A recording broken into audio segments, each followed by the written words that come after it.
大家好，歡迎嚟到智慧福利。呢個頻道係專門幫你哋越嚟越有智慧，創造一個更加成功嘅人生。點樣保證過一世悲慘生活？今日你點開呢條片，係咪想發達，定係想享快樂？想我教你點樣可以舒舒服服躺平都贏？我話你知，如果你想聽呢啲，你而家可以刪咗佢，因為今日我要教大家嘅係點樣保證過一個失敗、痛苦、悲慘嘅人生。聽落好似好怪，係咪？點解我呢把年紀嘅老人家要花時間教你點樣失敗？呢個係源於我後生嗰陣聽過的一個鄉下佬嘅故事。呢個鄉下佬話：我好想知我將來會死喺邊度，咁我就永遠都唔去嗰度。大多數人聽到呢個故仔都會笑呢個鄉下佬無知，佢哋以為係講笑，但我認為呢個鄉下佬掌握咗一個好深奧嘅真理。佢明白好多難題只有喺倒轉頭諗，即係所謂嘅逆向思考嘅時候，先至可以解決得最好。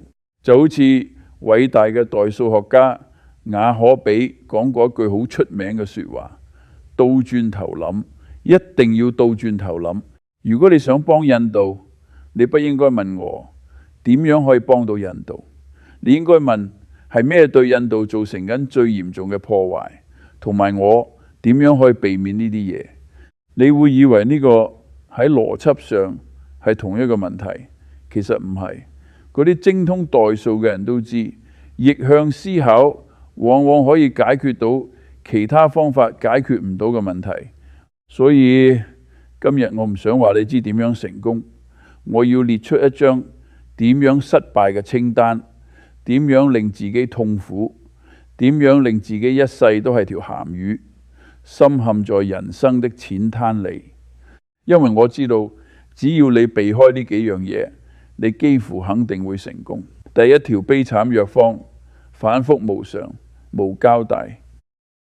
如果你真係想失敗，如果你想保證過一種完全悲慘嘅生活，並且俾最優秀嘅人踢出圈子，我有一條包保有效嘅藥方。呢個係毀滅你人生最有效嘅第一種方法。做一個反覆無常、無交代嘅人，應承咗人嘅嘢唔好去遵辦。如果你淨係練成呢個習慣，你就可以抵消晒你所有優點帶來嘅好處。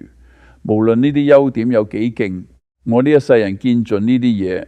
你可以智商好高，你可以好勤力，你可以由名牌大學畢業，但如果你呢個人無交代，信唔過，你即刻就會玩完。你要好似避瘟疫咁去避開懶惰同言而無信。如果你堅持做一個無交代嘅人，你永遠都係做緊寓言入面隻兔仔。不過跑得快過你嘅，唔再只係一隻優秀嘅烏龜，而係一群又一群平庸嘅烏龜，甚至係一啲撐住拐杖嘅平庸烏龜添。呢個係一個好簡單嘅概念。呢個就係黃金法則。你要俾呢個世界嘅嘢，應該係如果你調轉身份，你會肯俾錢買嘅嘢。我讀大學有個宿友，佢有嚴重嘅讀寫障礙，用考試標準嚟睇，佢係輸蝕嘅，但佢可能係我識嘅人入面最有交代嘅。結果佢過住非常好嘅生活，有個好老婆，仲做咗一間幾十億生意嘅行政總裁。如果你想避免呢類成功，如果你想繼續悲慘，咁就盡管做個無交代嘅人啦，睇心情去守約，做嘢做一半，放人飛機。呢招用嚟毀滅人生，真係好靈。但如果你想上位，忠實咁履行你嘅承諾，應該係你行為中自動自發嘅一部分。呢個唔單止係講緊錢，呢個係關於建立一張無懈可擊嘅信任網。呢個係文明能夠達到嘅最高形式，完全可靠嘅人正確咁互相信任。第二條悲慘藥方：拒絕參考前人嘅智慧。好啦，講完第一條絕路，我哋講下第二條保證悲慘生活嘅藥方。呢招對於確保你永遠唔會醒目過而家，特別有效，盡可能只靠自己嘅經驗去學嘢，盡量唔好從其他人，無論係死人定生人嘅成功或失敗經驗中吸取教訓。如果你咁做，我保證你整出嚟嘅成就一定係二流貨色。有句說話講，經驗係一間好貴嘅學校，但蠢人除咗呢間學校之外，咩都學唔到。我呢一世人未見過邊個聰明人，我係指喺廣泛領域入面係唔係日日都睇書嘅，冇一個都冇。你會驚訝巴菲特睇幾多書，你都會驚訝我睇幾多書。我啲仔女笑我，佢哋覺得我係一本生咗兩條腿識行路嘅書。點解呢樣嘢咁重要？因為你冇辦法單靠自己呢短短一世人學晒所有需要嘅智慧，條命太短啦。你一定要企喺巨人嘅膊頭上。我自己係個傳記發燒友，我認為你應該同死咗嘅偉人做朋友。如果你可以由歷史、心理學、數學、工程學呢啲大學科入面吸取大道理，兼且向嗰啲已經諗通呢啲道理嘅人學習，你就擁有巨大嘅優勢。但如果你想失敗，就無視佢哋啦，留喺你自己嘅井底度，做一個手裏面淨係拎住把鐵錘嘅人。你聽過嗰句老話未？喺手裏面拎住把鐵錘嘅人，眼中呢個世界就好似一粒釘。如果你淨係學一個學科嘅思維模型，譬如話經濟學，然後試圖用呢一種工具去解決世界上所有問題，你就會扭曲現實嚟遷就你個模型。喺呢個複雜嘅世界入面，你會變成一個危險嘅蠢蛋。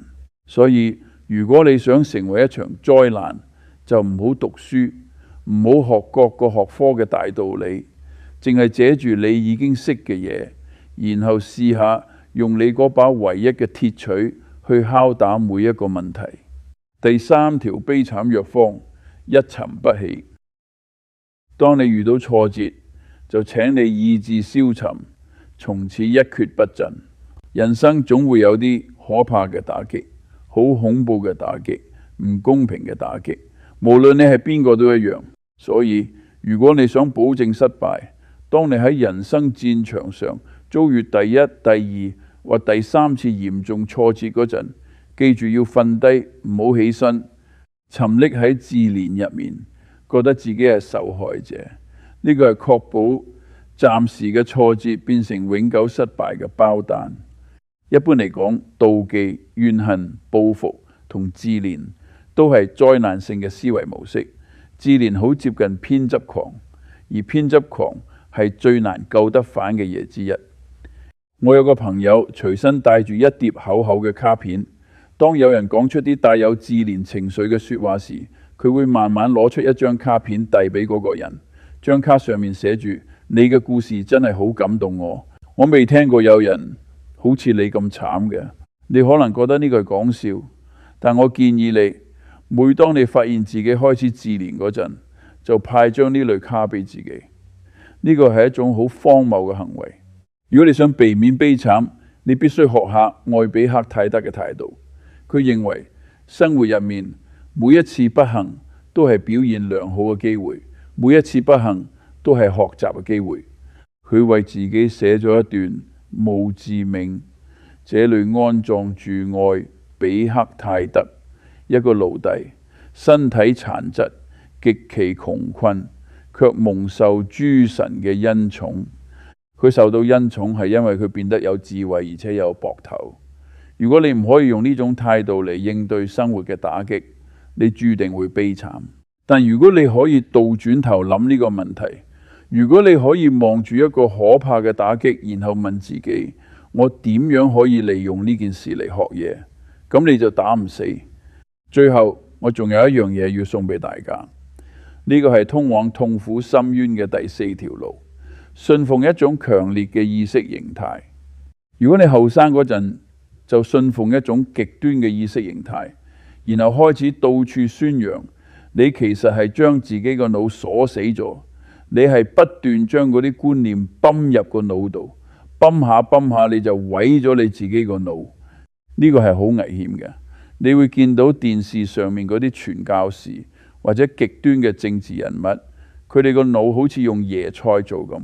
如果你想保持理智，你就要好小心呢啲強烈嘅意識形態。我自己有一條鐵律嚟幫自己保持清醒。我覺得，除非我可以比我嘅對手更能夠有力咁反駁我自己嘅立場，否則我係無資格擁有一種觀點嘅。呢個聽落好難，但如果你想成為一個明智嘅人，呢個係必須嘅。如果你想失敗，咁就盡管沉迷喺你嘅意識形態入面，拒絕聽任何反對聲音，咁你保證會變蠢。總結，好啦，今日講咗咁多，總結一下點樣過一個悲慘嘅人生。第一，做人無交代，反覆無常。第二，唔好讀書，唔好向前人學習，淨係靠自己撞板。第三，一遇到挫折就自怨自艾，覺得全世界欠咗你。第四，讓極端嘅意識形態鎖死你個腦。如果你避開呢幾樣嘢，如果你將佢哋倒轉操作，你會發現自己變得可靠，你會不斷學習，你會變得好硬淨，而且你會保持清醒。你唔需要好聰明，呢點好值得留意。好似我哋呢類人已經獲得巨大嘅長期優勢。我哋並唔係試圖變得好聰明，我哋只係試圖比其他人持續地唔好做蠢事。你必須要努力，你必須確保每晚臨瞓覺之前，要比朝早起身嗰陣聰明少少，一日一日，一寸一寸咁捱返嚟。我希望我呢個老人家嘅長氣說話對你有用。最後我就好似天路歷程入面嗰位真理劍客咁講，我把劍留俾揮得喐佢嘅人。如果你覺得今日嘅內容對你有幫助，唔好忘記俾個 like、comment 同埋訂閱頻道，咁樣令你唔會錯過任何有價值嘅分享。多謝大家支持，我哋下條片見。